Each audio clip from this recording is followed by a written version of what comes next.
우주를 가로지르는 빛의 정체, 그 놀라운 비밀을 아시나요? 지금 이 순간에도 태양에서 출발한 빛이 8분을 넘게 날아와 우리 눈에 닿고 있습니다. 인류가 생존하기 위해 절실히 필요했던 이 신비로운 존재는 수백만 년 동안 우리를 지켜왔지만 21세기인 지금도 그 본질을 완벽하게 이해하지 못하고 있죠. 더욱 놀라운 사실은 이 빛이라는 존재가 우주에서 도달 불가능한 속도의 한계선이 된다는 점입니다. 그렇다면 대체 빛이란 무엇이며 왜 그 어떤 물체도 빛을 따라잡을 수 없는 걸까요? 지금부터 인류가 밝혀낸 빛의 신비로운 세계로 여러분을 안내하겠습니다. 약 412만 년 전 지구의 최초의 인류라 불리는 오스트랄로피테쿠스가 등장했습니다. 갓 태어난 이 종족에게는 자신들을 보호해줄 그 어떤 존재도 없었죠. 날카로운 이빨과 강한 발톱을 가진 맹수들 사이에서 연약한 몸을 지켜내야 했던 초기 인류는 매일 생존을 위한 전쟁을 치러야 했습니다. 해가 지고 어둠이 내리는 밤이 되면 상황은 더욱 악화되었습니다. 시력을 잃은 인류는 다시 태양이 떠오르기만을 간절히 기도할 수밖에 없었죠. 목숨을 위협하는 요소는 이것만이 아니었습니다. 계절이 바뀌어 혹한의 겨울이 찾아오면 얼어 죽지 않기 위해 추위에 떨며 버텨야 했습니다. 자신은 물론 가족들이 이 추위에서 살아남을 수 있을지, 후손을 남길 수 있을지 그 무엇도 확신할 수 없는 시대였죠. 하늘에서 쏟아지는 태양빛은 초기 인류에게 구원과도 같았습니다. 약 257만 년이 흐른 뒤 인류를 구해주던 빛은 완전히 새로운 형태로 도움을 주기 시작했습니다. 다루기만 한다면 강력한 도구가 되지만 조심하지 않으면 생명을 앗아갈 수도 있는 뜨거운 불이었죠. 불을 사용하기 시작하면서 인류는 눈에 띄는 발전을 이루었고 시간이 더욱 흘러 뇌 용량도 커지고 체격도 성장하며 먹이사슬의 최상위 포식자로 올라섰습니다. 이제 인류는 과거 자신들을 따뜻하게 지켜주던 빛에 대한 근본적인 질문을 던지기 시작했습니다. 빛은 어디에서 오는가? 신이 보낸 축복은 아닐까? 이러한 호기심은 수백만 년이 지난 현재까지도 계속되고 있습니다. 21세기를 사는 우리는 빛을 인류 발전을 위한 도구로 활용하고 있지만 아직도 빛의 모든 비밀을 파헤치지는 못했습니다. 가장 이상한 점은 빛이 어디에서든 초당 약 3만 킬로미터라는 상상을 초월하는 속도를 유지한다는 사실이었습니다. 또한 우주에 존재하는 그 어떤 물질도 이 속도를 넘어설 수 없다는 점이었죠. 과연 인류는 빛에 대해 얼마나 알아냈을까요? 그 속도는 정확히 얼마나 빠른 것일까요? 약 138억 전 알 수 없는 원인으로 대폭발 빅뱅이 발생했습니다. 빅뱅과 함께 우주라는 공간이 처음으로 생겨났고 엄청난 에너지를 품은 초기 우주는 단 1초 만에 모든 물질의 기초가 되는 기본 입자들을 만들어냈습니다. 10초 정도가 지나자 이 입자들은 서로 충돌하며 더 큰 원소들을 형성하기 시작했고 이 과정은 수십억 년간 지속되어 지금의 우주를 구성하게 되었죠. 빅뱅 직후 몇 분간 벌어진 사건들이 현재 우주의 모든 것을 결정했습니다. 만약 우리가 시간을 거슬러 그 순간을 목격할 수 있다면 그 광경은 경이롭고 신비로웠을 것입니다. 하지만 타임머신이 발명되어 빅뱅 직후로 간다 해도 우리는 그 장면을 눈으로 볼 수 없습니다. 엄청난 고온과 짧은 시간도 문제지만 가장 큰 이유는 빛이 없었기 때문입니다. 빅뱅과 함께 탄생한 빛은 자유롭게 우주를 누벼야 할 것 같지만 실제로는 38만 년 동안 입자들 사이에 갇혀 있었습니다. 초기 우주는 밀도가 너무 높고 온도가 뜨거워서 빛이 그 사이를 통과할 수 없었죠. 시간이 충분히 흘러 우주가 팽창하고 밀도와 온도가 낮아진 38만 년 시점에서야 광자라 불리는 빕자가 비로소 직진 운동을 시작했습니다. 이때 최초의 빛이 우주에 깨어났고 그 흔적이 바로 유명한 우주 배경 복사입니다. 오랜 시간이 흐른 지금 빛은 우주 전체를 밝게 비추고 있습니다. 태양 같은 항성들이 핵융합을 통해 엄청난 양의 빛과 에너지를 방출하며 지구 같은 행성들을 따뜻하게 감싸고 있죠.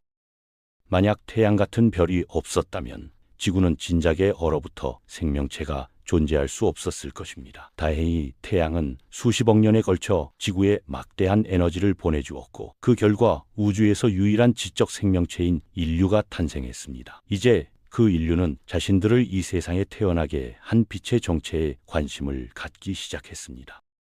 빛이란 무엇인가? 어디서 왔는가? 빛에 대한 최초의 기록은 약 600년 전 고대 그리스에서 시작되었습니다. 당시 고대 그리스는 뛰어난 군사력과 학문적 지식, 발전된 기술로 유례없는 번영을 누리고 있었습니다. 생존 걱정을 넘어 세상의 본질, 인간 존재의 이유 등 근본적인 질문을 던지는 철학자들이 등장하기 시작했죠. 기원전 6세기경 고대 그리스 최초의 철학자 탈레스는 만물의 근본을 찾아 나섰습니다. 그가 제시한 답은 우리 주변 어디서나 볼 수 있으면서도 인간 생존에 가장 중요한 물이었습니다. 이후 엠페도클레스는 이 주장을 발전시켜 만물이 물, 공기, 흙으로 이루어져 있다는 사원소설을 탄생시켰습니다.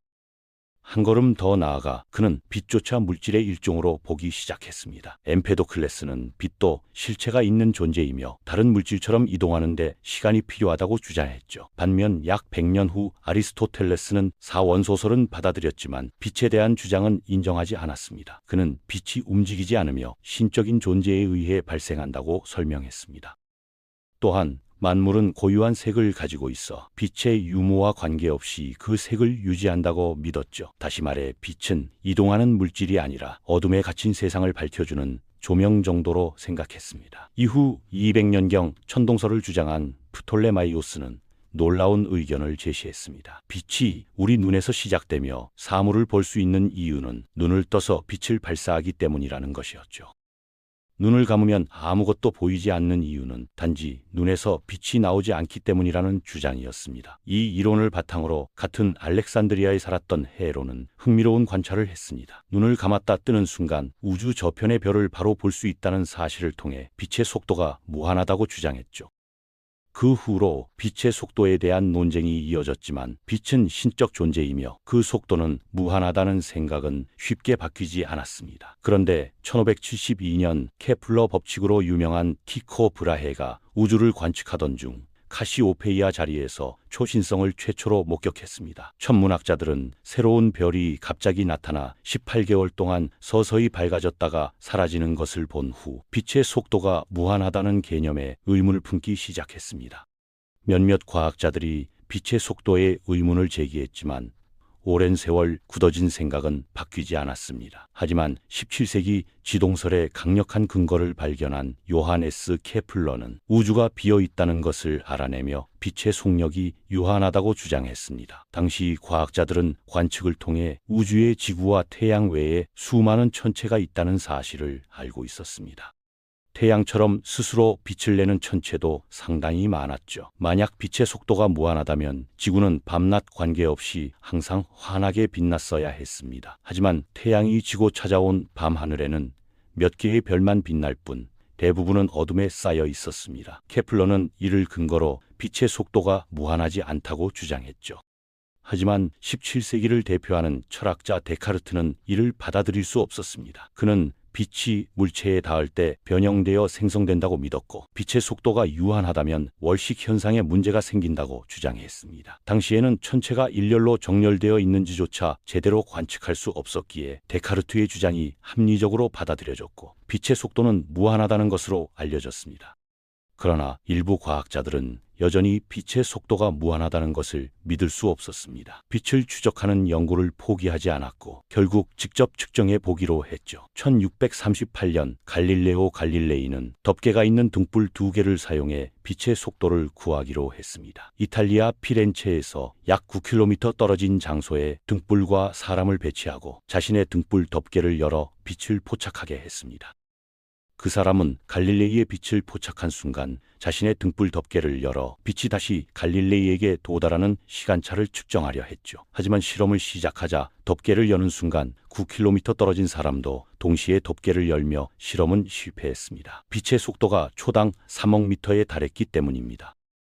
9km를 빛의 속도로 이동하는 시간은 고작 0.055 마이크로초였고 이를 당시 기술로 측정하는 것은 불가능했습니다. 비록 실패했지만 갈릴레이는 다음과 같은 결론을 내렸습니다. 빛의 속도가 존재한다면 그것은 인간이 인지할 수 없을 정도로 어마어마하게 빠를 것이다. 빛의 속도는 미궁에 빠지며 무한설로 끝나는 듯했습니다. 그런데 1676년 덴마크 천문학자 올레 뢰머가 번뜩이는 아이디어를 떠올렸습니다. 갈릴레이의 실험은 거리가 너무 짧아서 실패했다면 거리를 훨씬 늘려 아예 지구 밖으로 나가면 빛의 속도를 구할 수 있다는 생각이었죠. 그는 지구 그림자에 가려져 나타나는 월식 현상을 목성에 적용시켰습니다. 목성을 공전하는 위성 2호가 목성 그림자에 가려지는 현상을 관찰하며 놀라운 결과를 발견했습니다. 지구가 목성과 가까운 궤도에 위치할 때 월식 발생 시간과 먼 궤도에 위치할 때 월식 반 시간 사이에 무려 22분의 차이가 발생했던 것입니다. 빛의 속도가 무한하다면 목성이 어디에 있든 월식 발생 시간은 항상 같아야 했습니다. 하지만 위치에 따라 시간 차이가 난다는 것은 빛도 속도를 가지고 있다는 증거였죠. 이제 22분의 차이가 발생하는 거리만 제대로 구하면 빛의 속도를 계산할 수 있었습니다. 그렇게 계산된 빛의 속도는 초속 2억 800만 미터로 현재 알려진 값과는 약 27% 오차가 있지만 인류 역사상 최초로 빛의 속도를 구하는 데 성공했습니다. 1729년 영국 천문학자 제임스 브래들리는 지구와 태양을 이용해 빛의 속도를 구했습니다. 지구가 계속 태양을 공전하기 때문에 태양에서 출발한 빛이 실제로 지구로 들어오는 빛과 다른 각도로 입사된다는 광행차를 발견하면서 태양에서 빛이 지구에 도달하는데 8분 12초가 걸린다는 사실을 알아냈습니다. 현재는 8분 17초 정도로 알려져 있는데 제임스 브래들리는 상당히 정확하게 측정한 것이었죠.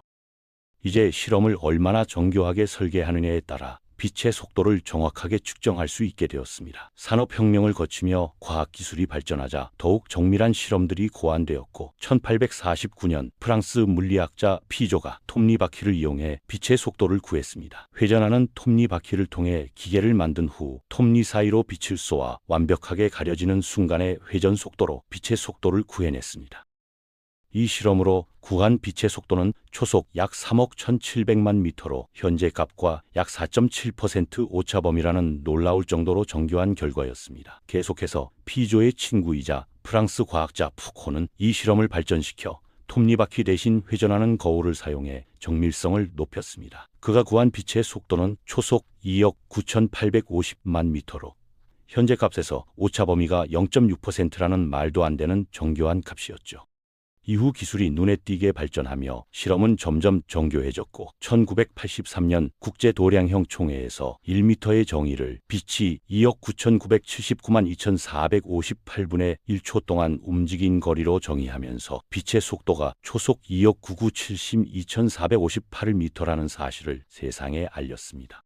갈릴레이가 9km 떨어진 곳에서 빛의 속도를 구하지 못한 것이 이해될 만큼 빛은 가공할 속도를 자랑했습니다. 그렇다면 초속 30만 킬로미터라는 빛의 속도는 과연 얼마나 빠른 걸까요? 1초에 30만 킬로미터, 1시간이면 11억 킬로미터, 1년이면 무려 9조 4천억 킬로미터를 이동하는 빛입니다. 우리나라에서 가장 빠른 기차 KTX 최고 속도가 시속 330km, 평범한 사람들이 경험할 수 있는 가장 빠른 이동수단인 비행기가 시속 1000km인 것을 생각해보면 빛의 속도가 정말 얼마나 빠른지 체감됩니다. 하지만 이는 빛의 1%도 되지 않는 속도로 빛이 너무 빠르다 보니 어느 정도인지 감이 잡히지 않습니다.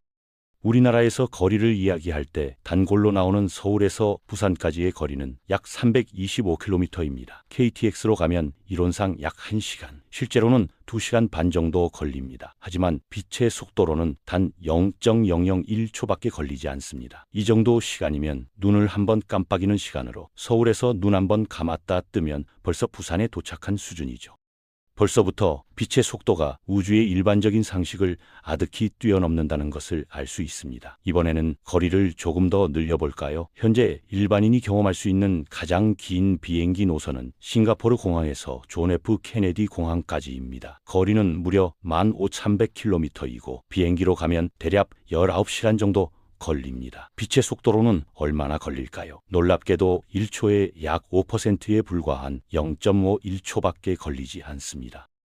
먼저 빛의 속도의 0.5% 수준으로 지구를 돌아봅시다. 이때 속도는 무려 시속 555만 킬로미터로 지금까지 인류가 만든 그 어떤 물체도 도달하지 못한 말도 안 되는 속도입니다. 21세기 모든 과학기술을 동원해 만든 최고 속도 탐사선 파커호가 초속 163km, 시속 58만 7천 km 정도이니 빛의 속도에 도달하는 것이 얼마나 어려운지 느껴집니다.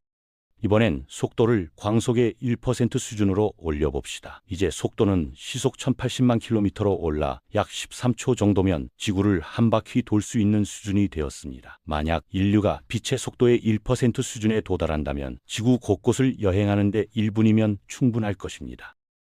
계속해서 속도를 광속의 10% 수준으로 올려볼까요? 이때 속도는 무려 시속 1억 800만 km입니다. 이 정도 속도로 지구를 돌면 1초 간격으로 밤과 낮이 바뀌는 광경을 목격할 수 있습니다. 이어서 속도를 광속의 50% 수준으로 올리면 시속 5억 4천만 km에 도달하는데 이제는 낮과 밤이 무려 0.2초에 한 번씩 바뀌면서 세상이 카메라 플리커 현상처럼 깜박이는 모습으로 보이기 시작할 것입니다. 마지막으로 빛의 속도에 도달하면 그때 속도는 무려 시속 10억 8천만 km입니다. 만약 정신을 붙잡고 있다면 둘레 4만 km에 달하는 지구를 1초에 7바퀴 반 도는 광경을 목격할 수 있겠죠. 이제 지구급 스케일에서는 제대로 된 빛의 속도를 체감하기 어려워졌습니다. 지구에서 가장 가까운 위성 달까지는 과연 얼마나 걸릴까요? 1969년 최초로 인간을 달에 보냈던 아폴로 11호는 지구에서 달까지 도달하는데 3일의 시간이 필요했습니다. 하지만 빛의 속도라면 단 1.28초면 충분했죠. 빛의 속도에 도달한다면 행성 간 여행이 단지 꿈만은 아니게 될 것입니다. 다음으로는 인류의 유력한 식민지 행성으로 거론되는 화성에 가볼까요? 현재 일론 머스크가 화성 이주를 위해 열심히 우주선을 만들고 있지만 아직 사람이 직접 화성에 간 적은 없습니다. NASA의 화성 탐사선 큐리오시티는 이미 화성을 방문했는데 그때 걸린 시간은 무려 9개월이었습니다. 이후 NASA는 더 자세한 연구를 위해 2021년 퍼서비어런스5를 다시 화성으로 보냈는데 이번에는 약 7개월 정도 걸렸죠.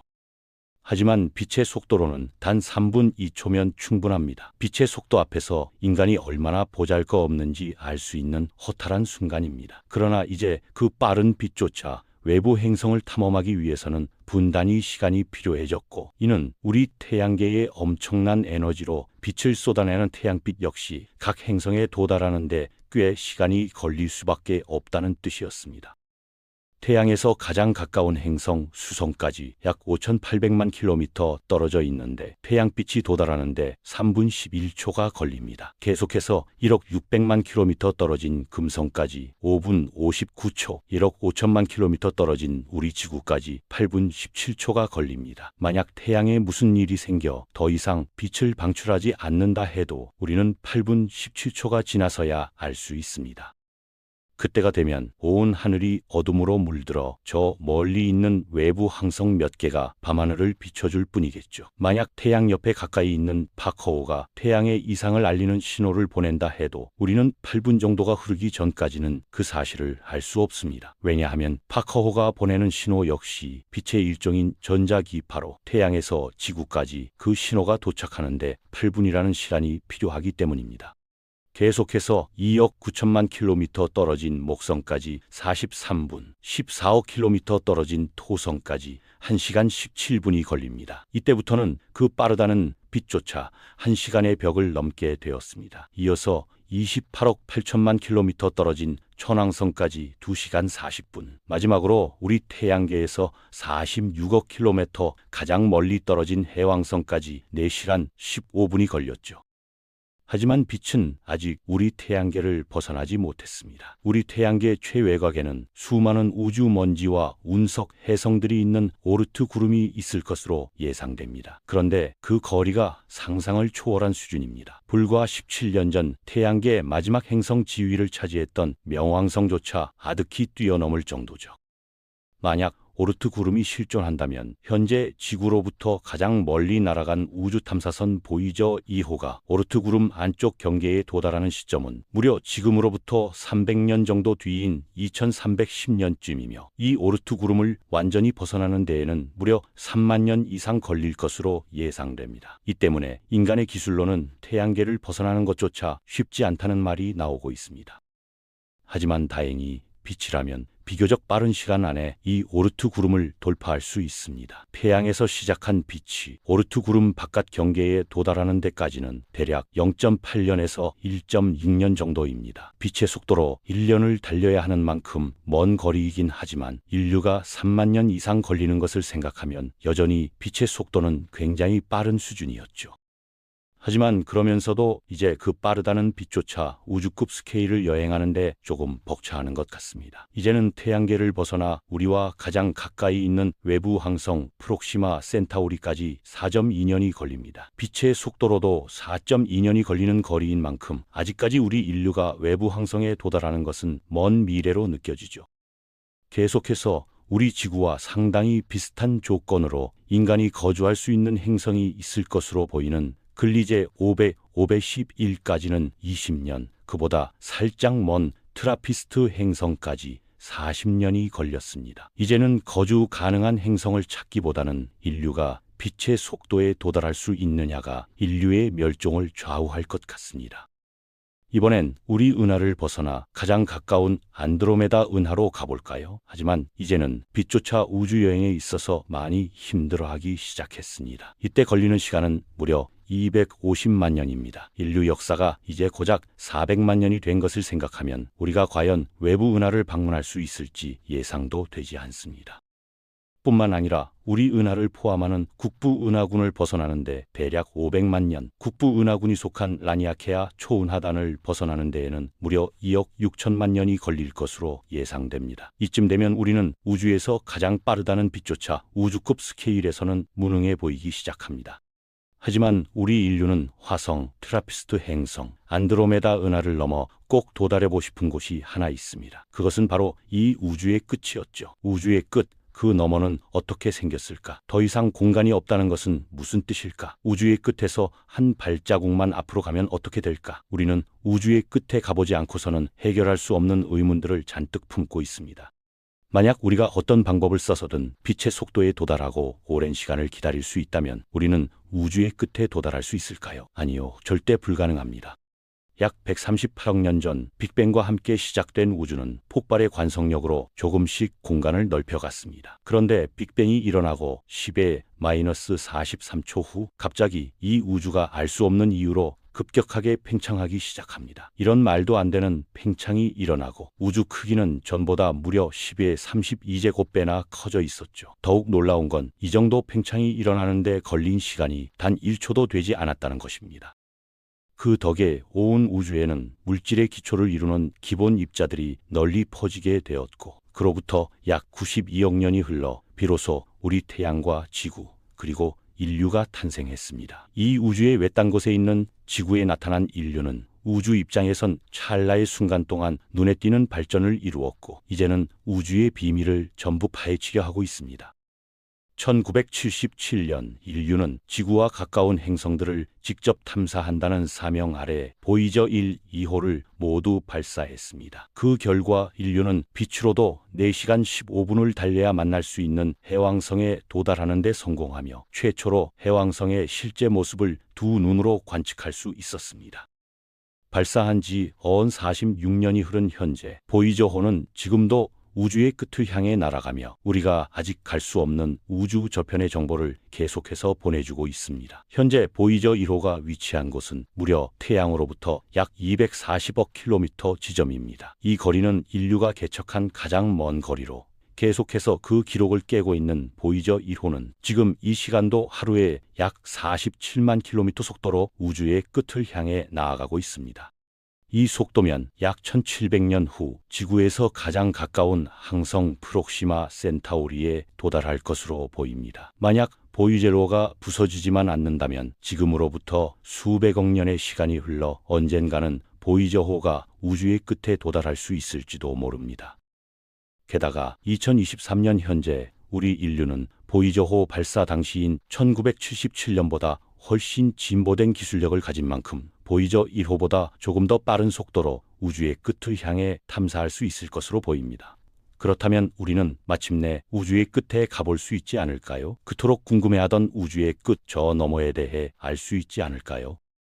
하지만 이 생각은 너무나도 어리석은 것이었습니다. 우리는 우주의 끝은커녕 우주의 절반도 구경하기 힘들 것입니다. 그렇다면 과연 현재 우리 인류는 우주 어디까지 도달할 수 있을까요? 우리는 왜 우주의 끝에 도달할 수 없는 걸까요? 과연 우리는 우주에서 얼마나 빠르게 이동할 수 있을까요?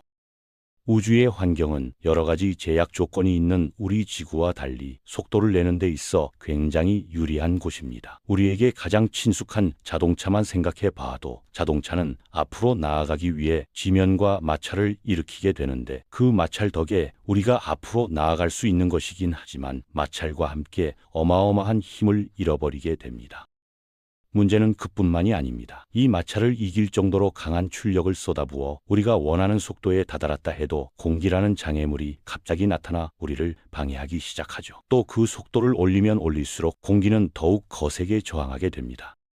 하지만 다행히도 이 문제는 조금 더 강한 출력의 엔진을 사용하고 공기 저항을 덜 받도록 차체를 설계하고 아예 공기가 희박한 곳으로 간다면 해결되는 문제였죠. 그렇기 때문에 우리는 비행기로 자동차의 몇 배에 가까운 시속 1000km 속도를 냈었던 것입니다. 그런데 우주의 상황은 이보다도 훨씬 좋았습니다. 이곳은 지구처럼 마찰을 일으킬 지면도 존재하지 않고 속도를 내는데 가장 큰 장애물인 공기조차 거의 존재하지 않죠. 만약 우주에서 같은 연료와 같은 출력으로 여행한다면 우리는 우주에서 훨씬 빠른 속도로 훨씬 오랫동안 이동할 수 있을 것입니다.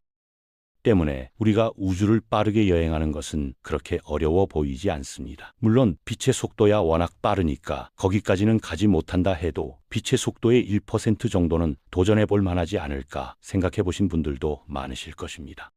하지만 우주라는 곳은 우리 인류가 탐험하는 것을 쉽게 허락하지 않았습니다. 어쩌면 지구가 자신을 벗어나는 것을 허락하지 않은지도 모르겠습니다. 만약 우리가 지구를 떠나 다른 행성, 이를테면 화성 같은 곳에 가려면 어떻게 해야 할까요? 제일 먼저 생각나는 건 역시 로켓 우주선입니다. 로켓은 연료를 연소해 발생하는 고온 고압의 가스를 분출해 지면을 밀어내며 앞으로 나아가는 방식입니다. 많은 연료와 그를 이용한 강력한 출력으로 지면 위로 뜨는 건 그리 어려운 일이 아니었습니다. 조금 더 빨리, 조금 더 높이 오르고 싶으면 연료를 조금 더 많이, 그리고 더 빨리 태우면 됐으니까요. 하지만 문제는 다른 곳에서 발생합니다. 그것은 바로 중력이었죠. 뉴턴의 만유인력 법칙에 의해 질량을 가진 물체는 서로를 당기는 힘을 가지고 있습니다. 현재 영상을 보고 있는 핸드폰 혹은 컴퓨터와 여러분들도 아주 미세하지만 서로를 당기고 있죠. 하지만 핸드폰이나 여러분의 질량은 우리가 느낄 수 있을 정도의 중력을 만들어내지 못하기 때문에 우리는 평소에 중력을 체감하면서도 동시에 중력을 체감하지 못하고 있었습니다. 하지만 이 이야기는 지구와 지구를 떠나려는 우주선에게 다르게 작용했습니다. 1969년 인류 역사상 최초로 지구 이외 천체에 발을 내딛게 해주었던 아폴로 11호에게는 일반인들에게 잘 알려지지 않은 숨겨진 조력자가 하나 있었습니다. 그것은 바로 아폴로 11호가 무사히 지구를 벗어날 수 있게 해주었던 강력한 운송수단 세턴 5 로켓이었습니다. 로켓과 우주선이 분리되는 이유에는 여러 가지가 있겠지만 그중 하나는 이 지구의 어마어마한 중력을 벗어나기 위해서였습니다. 지구를 벗어나는 과정에서 턴 5 로켓은 고도 68km, 시속 9021km에 도달하는 데까지 무려 2050톤에 달하는 연료를 소모하게 됩니다. 이후 1단 로켓이 분리되어 2단 로켓이 점화되고 마지막으로 한 번 더 3단 로켓이 점화됩니다. 이처럼 지구의 중력은 너무나도 강력하기 때문에 지구를 벗어나기 위해서는 어마어마한 양의 연료와 연료통이 필요합니다. 만약 우주선과 로켓이 일체형이었다면 우주선은 우주에서 쓸데없이 커다란 연료통을 들고 다녀야 했을 것입니다. 그런 탓에 아폴로 11호와 세턴 5 로켓은 서로 다른 역할을 맡아 달에 무사히 도착하게 되었죠. 하지만 여기서 문제는 세턴 5 로켓의 무게였습니다. 이 로켓의 자체 중량은 약 308만 킬로그램, 실어갈 수 있는 짐의 무게는 약 12만 킬로그램 정도인데 이때 이 로켓에 걸리는 중력의 크기는 무려 3080만 뉴턴이었습니다.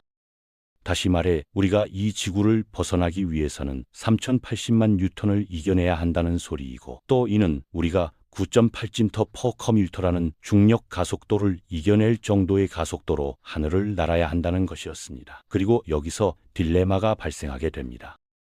강력한 출력을 만드는 방법은 아주 단순합니다. 많은 양의 연료를 한 번에 태워버리면 되죠. 그런데 강한 출력을 위해 많은 양의 연료를 싣게 되면 그와 동시에 우리가 이겨내야 하는 중력의 크기도 커지게 됩니다. 그럼 그보다도 강력한 출력을 위해 더욱 많은 연료를 실어야 하고 또 다시 한번 우리가 이겨내야 하는 중력의 크기가 커지게 됩니다.